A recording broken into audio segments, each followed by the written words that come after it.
Hello students, so today we will understand the concept of drift velocity in this video.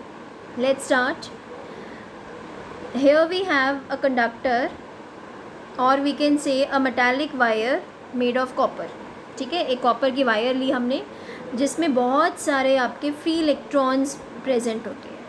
ठीक है, and these free electrons move randomly. हम जानते हैं कि अभी ये जो वायर है ये बैटरी के साथ कनेक्टेड नहीं है, तो इट मीन्स क्या फ्री इलेक्ट्रॉन्स मूव नहीं कर रहे हैं? No, they are moving. ठीक है, तो वो मूव कर रहे हैं, बट कैसा उनका मोशन रहेगा? रेंडम मोशन रहता है.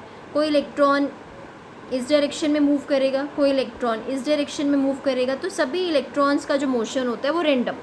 ठीक है, कोई किसी डायरेक्शन में, कोई किसी में.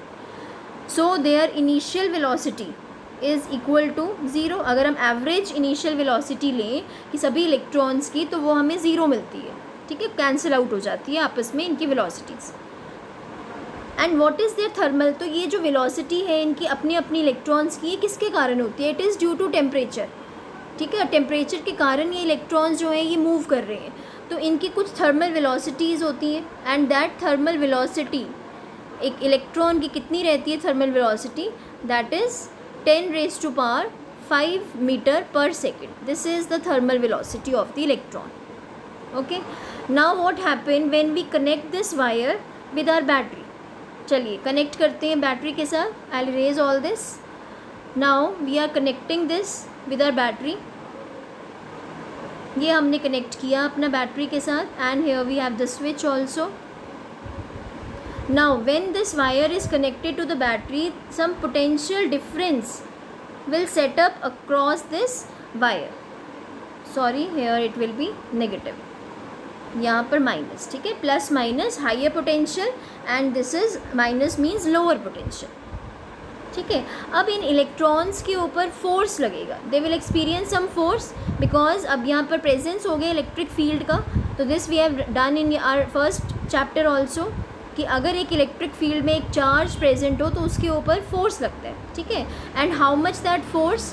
तो that force is equal to Q into E. Now here we are talking about the electrons. तो अगर इलेक्ट्रॉन्स की बात कर रहे हैं तो आपके Q की जगह क्या होगा? Electron. It will be minus E capital E. Capital E means electric field. And why I have written here minus E? Because this force will be in the opposite direction to the electric field. ठीक है, electric field की आप direction देखिए, it is from plus to minus, but your electron will move towards plus. और इसे हम कहते हैं ड्रिफ्ट होना. जैसे ही फोर्स लगेगा, जैसे ही आपने अपनी बैटरी कनेक्ट की, सभी इलेक्ट्रॉन्स ड्रिफ्ट होना शुरू हो जाएंगे. ड्रिफ्ट का मतलब क्या होता है? अपनी पोजीशन से खिसकना. ठीक है, जहाँ वो अपनी ओरिजिनल पर है वहाँ से थोड़ा सा वो खिसक जाएगा. तो अगर हम कहें कि कैसे खिसकेंगे, ये कैसे ड्रिफ्ट होंगे, सो वाइट जो कलर है वो तो शो कर रहा है इनका ओरिजिनल पाथ. ठीक है, तो ब्लू कलर से हम देख सकते हैं इनके ऊपर ड्रिफ्ट लगेगा. सबकी डायरेक्शंस थोड़ा थोड़ा पॉजिटिव की तरफ, लाइक दिस. ये भी इधर की तरफ हो जाएगा. ठीक है, this is also towards positive. तो ये सब ड्रिफ्ट होना शुरू हो जाएंगे. And the drift velocity we know it is 1 millimetre per second. So it is very very small, but the number density is very high. ठीक है, पूरे वायर में जो आपकी इलेक्ट्रॉन्स की नंबर डेंसिटी होती है वो बहुत हाई होती है. तो उसकी वजह से आपका इंस्टेंट करंट, जैसे आपने स्विच ऑन किया और फ़ैन स्टार्ट हो गया, तो क्या मतलब है? Why it start? इतना ड्रिफ्ट कम वेलोसिटी होने के बाद भी आपका फ़ैन इंस्टेंट कैसे स्टार्ट हो जाता है? Because the number density is very high. ठीक है, ऑल अराउंड पूरी वायर में इलेक्ट्रॉन्स प्रेजेंट है, तो जैसे ही आप स्विच ऑन करेंगे हर एक इलेक्ट्रॉन के ऊपर ड्रिफ्ट लगेगा. सो एट वंस आपका इमीडिएटली फ़ैन भी ऑन हो जाता है. ठीक है, चलिए will come to the derivation. After this expression, force का एक्सप्रेशन ले लिया, तो if there is a force means the electrons will accelerate. So the acceleration according to Newton's second law we have A is equal to F upon m. So if I put the value of F, it is minus E capital E by m. So this is the acceleration produced in the electron. ठीक है, after this acceleration we have to find the drift velocity. तो final velocity कितनी बन जाएगी? ठीक है, तो I will erase this, will write over hair.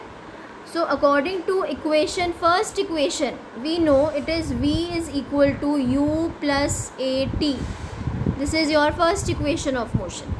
ठीक है, तो अब हम लिखेंगे V के विद रिस्पेक्ट में. What is this V? This is your drift velocity. Initial velocity we know it is 0, so I'll put 0 here. Acceleration we have already done, minus E, capital E upon m, and this time. Now I'll change this time with the symbol tau. ठीक है, अब ये tau को आप समझिए. This term is known as relaxation time. Relaxation time means the average time between two successive collisions of an electron. जब एक electron accelerate means जब फोर्स लगा उसके ऊपर एक्सेलरेट होगा तो it will collide with another electron. ठीक है, and it loses some energy. Then by colliding again it accelerates, then again it hits the another electron. तो ये जो दो collisions के बीच में जो टाइम रहेगा, that time will be called as relaxation time. और ये सभी इलेक्ट्रॉन्स का अलग अलग टाइम होगा, कुछ का कम होगा, कुछ का ज़्यादा होगा. तो हम एक एक इलेक्ट्रॉन की बात नहीं कर रहे, we are talking about the average. ठीक है, तो यहाँ पर एवरेज के लिए लेने से हमने टाइम को भी हमने क्या लिया, average time, and the symbol we have taken as tau. ठीक है, तो अब हमारा जो फाइनल एक्सप्रेशन बनेगा that will be, okay, I will erase this whole. यहाँ पर एक फाइनल एक्सप्रेशन हम अपना बना लेते हैं. आई होप बच्चों आपको ये समझ में आ रही होगी डेरिवेशन. तो हमारा जो फाइनल एक्सप्रेशन बनेगा, drift velocity is equal to minus small e means charge on the electron, capital E means electric field, tau relaxation time, and upon M means mass of the electron. So this is the final expression. Here minus sign indicates that the electron will drift in opposite direction to the electric field. So this was the derivation. ठीक है, तो I hope students you all have understood the concept of drift velocity. Okay, thank you students.